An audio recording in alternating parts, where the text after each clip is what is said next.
और बुलेटिन की शुरुआत करते हैं अभी की बड़ी खबर के साथ। सोईबुक के 23 साल खातून के कत्ल के खिलाफ बड़गाम में बंद, मुख्तलिफ इलाकों में दुकानें बंद। मुतासरा खानदान के साथ की जा रही है इजहार यकजहती। बंद के बावजूद ट्रैफिक की नकलो हमत जारी है। कत्ल के खिलाफ बड़े पैमाने पर हुआ था एहतजाज। मुलजिम को सख्त सजा देने का किया जा रहा है मुतालबा। तो इस वक्त की बड़ी खबर आपको बता दें बड़गाम से, जहां सोईबुक की 30 साल खातून के कत्ल के खिलाफ बड़गाम में बंद है और मुख्तलिफ इलाकों में दुकानें बंद है। मुतासरा खानदान के साथ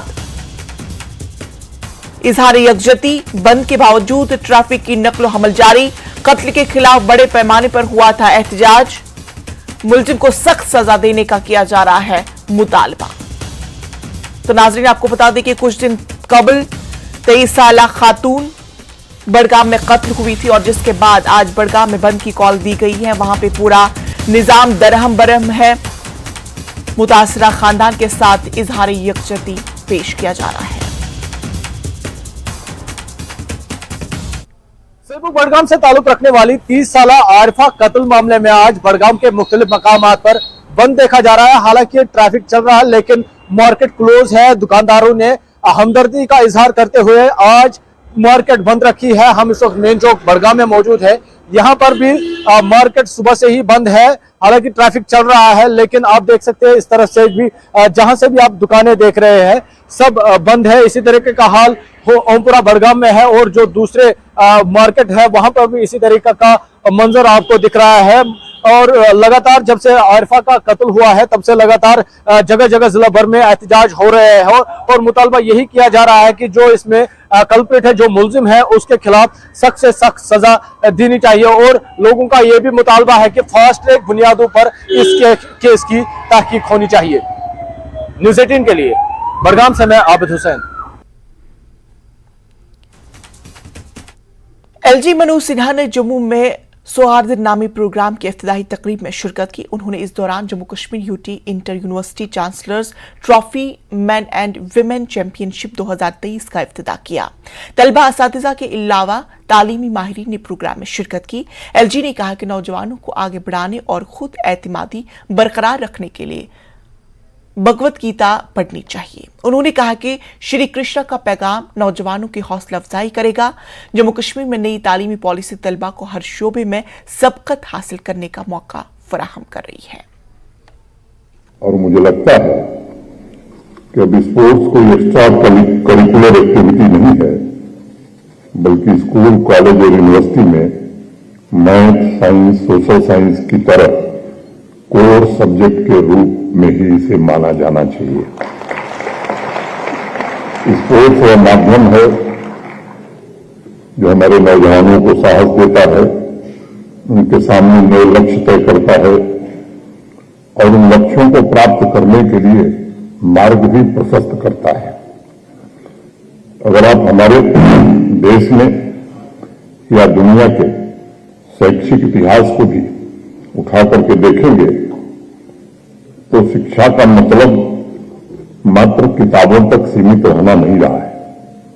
अलग अलग संस्कृतियों और देशों ने इस बात पर जोर दिया कि शिक्षा का मतलब इंसान का शारीरिक और मानसिक दोनों विकास है, ताकि अपनी ताकत, अपनी क्षमता और अपने अंदर अंतर्निहित शक्तियों को पहचान सके, उसे नर्चर कर सके और तब विद्यार्थी जीवन के पथ पर आगे बढ़ सके।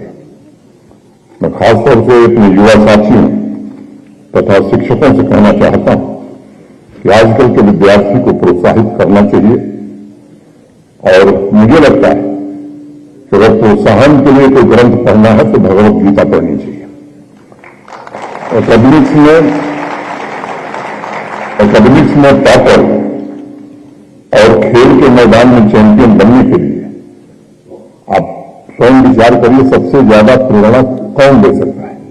तो मुझे लगता है कि भगवान श्री कृष्ण से ज्यादा प्रेरणा किसी से मिल नहीं सकती है। एक गुरु के रूप में, एक गाइड के रूप में मुझे लगता है कि आत्मविश्वास की एक पराकाष्ठा है।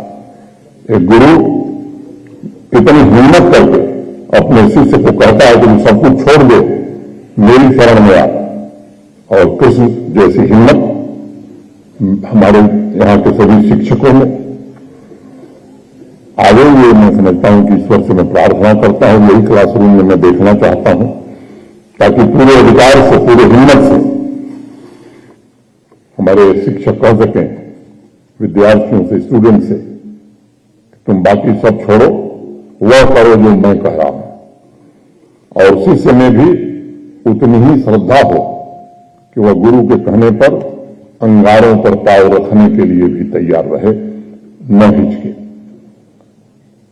मुझे यकीन हो रहा है कि वह समय, वह व्यवस्था अब ज्यादा दूर नहीं है। भारत के सम्माननीय प्रधानमंत्री जी ने सभी विद्यार्थियों को, अध्यापकों को, कुलपतियों को एक बड़ा उपहार दिया है।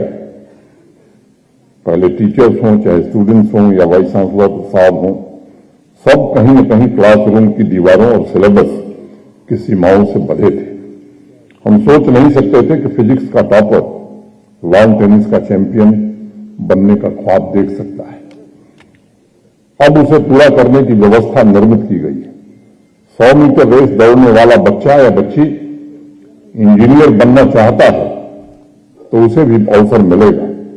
राष्ट्रीय शिक्षा नीति ने ये अवसर हमें उपलब्ध कराया है। फ्रेगमेंटेशन को समाप्त करके मल्टी डिसिप्लिनरी सिस्टम को प्रमोट करने का अवसर दिया है। विद्यार्थियों को ऐसी व्यवस्था दी गई है जो उनके सपनों को साकार कर सकती है। एक और पुरानी गलत धारणा बनी थी जब हम लोग पढ़ते थे, हमारे अभिभावक, हमारे अध्यापक कहते थे कि जो पढ़ेगा, जो खेलेगा कूदेगा, वो पढ़ेगा कैसे। मुझे लगता है कि इस धारणा से भी लोग अब बाहर आ रहे हैं और मैं मानता हूं कि जो विद्यार्थी पढ़ाई करता है और मैदान में अच्छा खेलता है, वो दोनों काम एक साथ कर सकता है। क्लासरूम हो या चाहे खेल का मैदान हो, कोई भी उसे विजेता बनने से नहीं रोक सकता। JKSSB की जानिब से कंप्यूटर